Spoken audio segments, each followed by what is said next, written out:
গণ অধিকার পরিষদ ঢাকা মহানগর কর্তৃক আয়োজিত আজকের এই বিক্ষোভ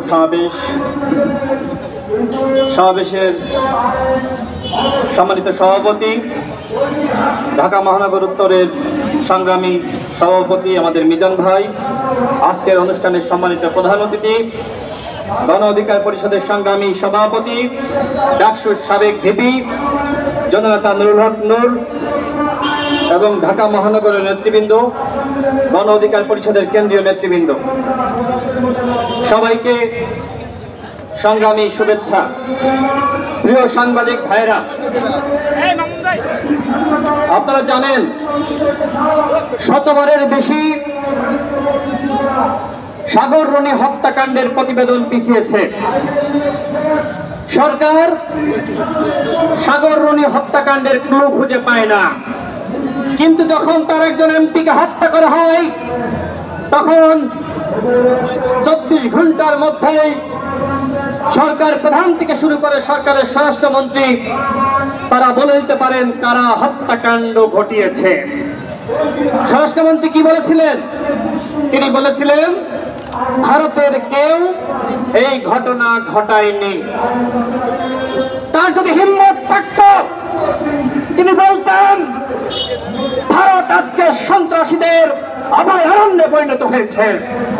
দেখেন, এমপি আনারের কাছের লোকেরা হত্যা করলো, বাংলাদেশে করেছে? বাংলাদেশে করে নাই। কোথায় করেছে? ভারতে। ভারতকে বেছে নিয়েছে। কেন? কি কারণে? কারণ ভারতে চাইলে যে কোনো অপরাধ করা যায়।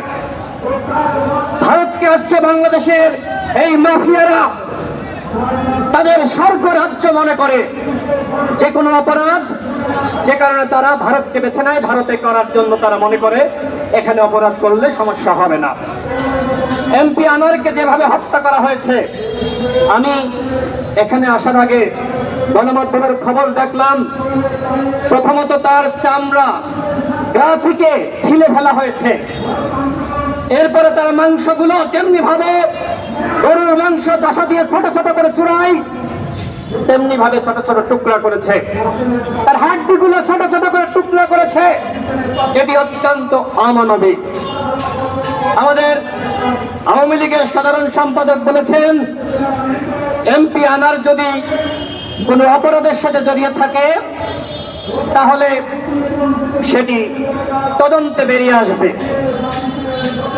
আপনারা যখন নমিনেশন তাকে দিয়েছিলেন তখন কেন তদন্ত করেন নাই? তখন মনে ছিল না তদন্ত করতে হবে? এরকম একজন